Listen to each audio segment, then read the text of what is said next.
வந்து அதை கொடுக்கணும். அப்ப சொன்னாரு, நீங்க மாற்றாளர் கட்சியில் அரசியல் ரீதியா மாவட்ட செயலாளர் இருக்கீங்க, உங்க மனசுக்கு இது பொருந்துமா தம்பி, அந்த அரசியல் இதில் போனீங்கன்னு அவர் சொன்னார். அடிக்கடி ரெடியாகிறாரு. கேள்வியுடைய சம்பந்தி இருந்தாலும் நம்ம ஏற்றுக்கொண்ட தலைவர் கடைசி வரைக்கும் நம்ம உண்மையா இருக்கணும். அது போலதான் பாட்டியத்துல மாநிலம் காடுவெட்டியார் அரசு வந்து கூட்டம் போட முடியாத ஒரு சூழல்ல பண்ணுங்க போட்டோம். கூட்டாளர்கள் தன்மானம் மிக்க ஒரு உணர்ச்சி மிக்க ஒரு தலைவராக வாழ்ந்து போனாரு என்பதான் நீங்க அறிந்த விஷயம். இருக்கும் வரை நம் மருத்துவர் ஐயாவோடு சேர்ந்து பயணிப்போம். அதே வேளையில் மருத்துவர் சின்னையான ஐயாவும் ஒருங்கிணைந்து தேர்வுக்கு முன்பு அவங்க ஒன்னாங்கன்னா சேவன் சித்தம் கடவுள் நன்றி சொல்வோம்.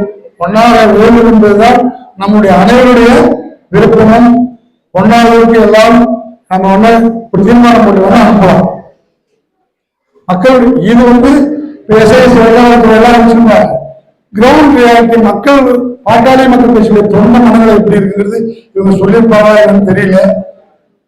சொல்லிருக்கணும். இதையெல்லாம் புரிந்து அறிந்து அவங்களும் கொஞ்சம் குடும்பத்தில் நல்லா பேசிட்டு இருக்கலாம். அது எஸ்டிமா ரெண்டு தரப்பு யாரா என்னன்னு தெரியல.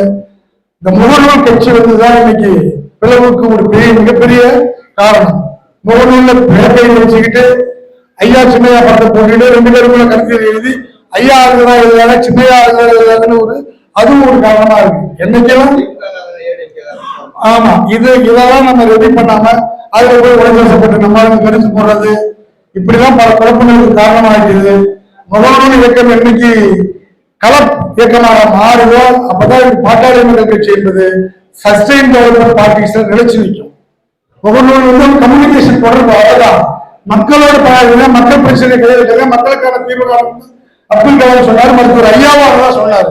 அந்த வேலையை நம்ம ஈடுபட்டு ஒழுங்கா இயக்கம் நல்லா போயிட்டு இருந்த இயக்கத்தை இன்னைக்கு முகநூல் கருத்து தெரிவித்தல வந்த இயக்கம் அப்படி மாறி இன்னைக்கு இந்த இயக்கம் சின்னாபின்னப்படுவதற்கு காரணம் இந்த பேஸ்புக் அரசியலும் ஒரு காரணமாக இருக்கு. இதெல்லாம் நம்ம மனசுல வச்சுக்கிட்டு மருத்துவர் ஐயா என்ன எடுக்கிறாரோ சொல்றாரோ 2 நாள்ல சொல்லுவாங்க. அது என்ன இருந்தாலும் ஒரு பக்கம் நம்ம போயிட்டோம். போன பிறகு அந்த நிலைப்பாட்டில் நம்ம இருக்கணும்.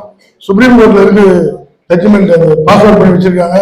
இடையில சின்னம் போய் கேட்டுட்டு போய் நம்ம நின்று அது சரியா இருக்காது. சரியா இருக்காது.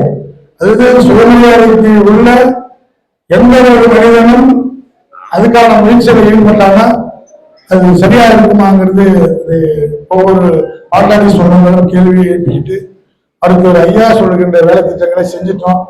இன்னும் அவர் சொன்ன மாதிரி 2 வருஷமா 3 வருஷமா நான் இருப்பானப்பா விருப்பமா எழுதுன்னு சொன்னார்ல, அது போல இருந்துட்டு கடைசி வரைக்கும் நம்ம அவரோட அவருடைய களத்துக்கு அவருடைய சேவைக்கு பெருமை சேர்க்கிறேன் அன்போடு கேட்டுக்கொள்கிறேன். நீங்க இந்த தொலைபேசியில் தொடர்பு கொண்டு வந்து இந்த உணர்வுபூர்வமாக அவர்களுடைய கருத்துக்களை நான் உள்வாங்கிக் கொண்டு என்றைக்கும் நான் வெறுப்பு அரசியல் செய்ய மாட்டேன்.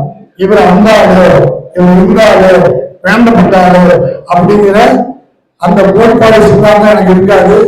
பொதுவுடைமை சித்தாந்தத்துல எல்லா உயிர்களும் முன்பற்றிருப்பது போல எல்லாரும் மனிதர்கள் அனைத்து மக்களுக்குமான அரசியல் விழிப்புணர்ச்சியை ஏற்படுத்தி அனைத்து சமூக மக்களுக்குமான உள்ளடக்கிய ஒரு அரசியல் தத்துவத்தை ஏற்படுத்துகின்ற விதத்துல அண்ணல் அம்பேத்கர், கார்ல் மார்க்ஸ், பெரியாருடைய சித்தாந்தத்தை தமிழகம் முன்னிலை எதிர்த்தவர் மருத்துவர் ஐயா அவர்கள் சுந்தாரா பேட்டிக்காக கூட நீங்க ரொம்ப கூர்ந்து மிகப்பெரிய தலைவர். ஆனால் அந்த தலைவருக்கு வந்த சோதனை பதவி சுகம் கண்டவர்களும் பதவி விரும்பித்துள்ளார்கள். அந்த சோழர் மருத்துவர் ஐயா இருக்காங்க. மருத்துவர் ஐயா எடுக்கிற முடிவுக்கு நாம் அனைவரும் கட்டுப்பட்டு வருவதற்கக்கூடிய அனைத்து பாட்டாளி சொந்தங்களும் உறுதியேற்று நாம் ஒற்றுமையாக இருந்து வருகின்ற தேர்தல் பணியை காமாற்றுவோம் என்று நன்றி கூறி விடுகிறேன். நன்றி.